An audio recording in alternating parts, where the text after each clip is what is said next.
It's been a while since I've responded directly to a mainstream hit piece on AVFM. That is mainly because after so many rounds of debunking the same lame talking points, rebuttals become boring. With that, I'm very pleased to announce that someone has departed from the usual SPLC blah blah rape apology blah blah Elliot Rodger wah wah wah scripted diatribe and come up with something at once original and quite funny. Kathy Valley, and I'm just guessing at the pronunciation of her last name, it's kind of spelled funny. She writes for a website called The Establishment, and she's written an article alleging that the MHRM has, and I quote, hijacked the intactivist movement.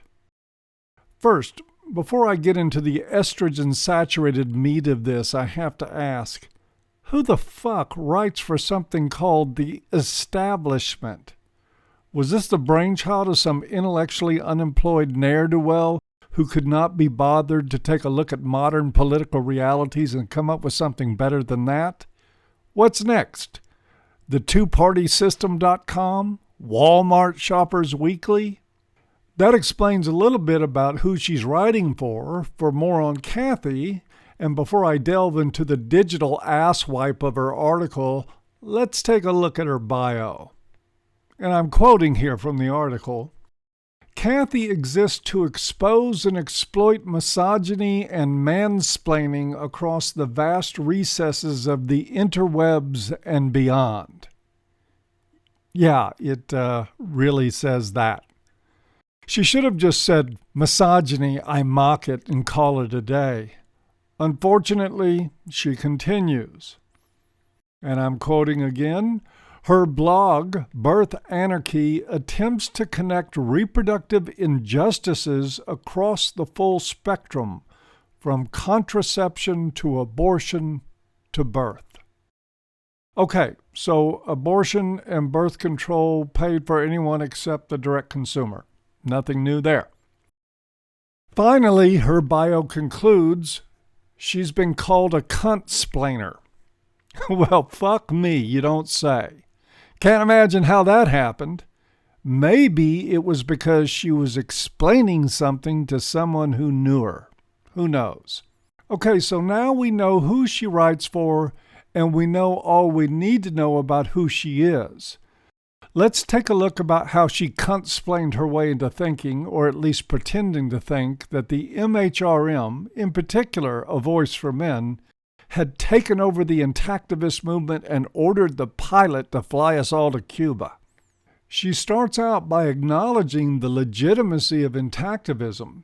Then she quotes some unfriendly, unattributed comments from some intactivist blog or Facebook page or something, and informs her readers that this is proof of the radicals at AVFM hijacking the intactivist movement. That reminds me, I got a nasty email this morning. I want to know which one of you motherfuckers at AVFM sent it. I know it was you. The email was really nasty, so it couldn't be from anybody else. Anyway, I'll give her a C for consistency. I am referring to her logic, though. Part of her unimpeachable proof of MRA's hateful treatment of people who mutilate baby boys is as follows, and I quote, on paper, intactivism is a legitimate human rights effort to end routine infant circumcision. But in fact, many branches of the movement have become sinister and downright ugly because men's rights activists have hijacked the cause as a part of their mission. The MRA-fueled rhetoric is a bizarre amalgamation of sexist slurs paired with carefully calculated and co-opted feminist language surrounding body autonomy and consent. Unquote. Well, okay, so the cunt-splaining thing is apparent right there. No mansplaining required. See, here I was thinking that we were developing an exhaustive directory of individuals who were mutilating children and posting them to our very own neonatalcutting.com, a website rich with research and other information designed to help expectant parents make more informed decisions about whether to have their male children circumcised. I thought we had a director of anti-MGM activism, Gary Costanza, who directed that site and worked hand in hand with James Schultz to use multiple social media platforms to disseminate information about neonatal cutting with as much effect as possible. Now, admittedly, we don't have people out there who don great big cock costumes, not because it's necessarily a bad idea, but I hate our activists to get accused of cocksplaining. So we opt for other forms of public education and activism. Perhaps the most comical aspect of Kathy Valley's article, and trust me, that's not an easy pick, is that she does not seem to understand that baby boys are male.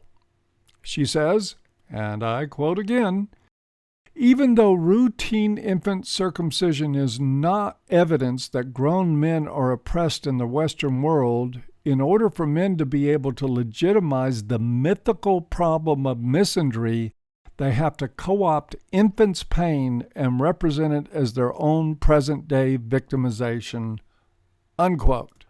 Excuse me, I believe that's Madam Cuntsplainer.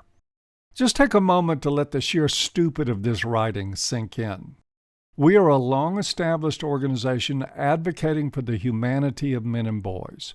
Her logic, and I understand that using that word here is sort of vulgar, is as follows. By advocating for an end to mutilating infant boys, which has profound, scientifically documented lifelong effects, we are co-opting their pain under the assumption we know nothing about it as adult males.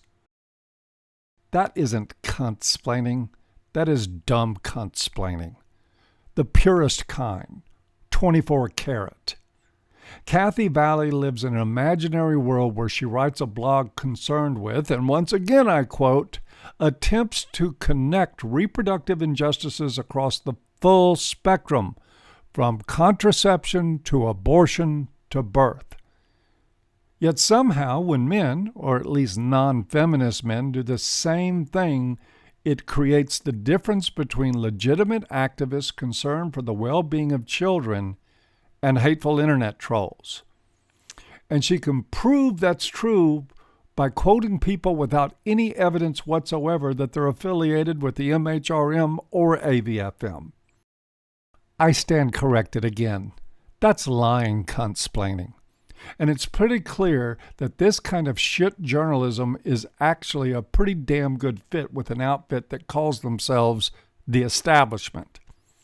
Finally, the point of this whole charade appears to be to incite conflict between MRAs who focus on a whole spectrum of issues and intactivists who focus on one. She is even making a pitch for some muscle to stand up to us, for whatever she thinks that will amount to. Hint for you, Kathy. You can't cuntsplain your way into making any of this happen. Internet trolls will always be there, even the kind of your variety. AVFM will keep doing what it's doing.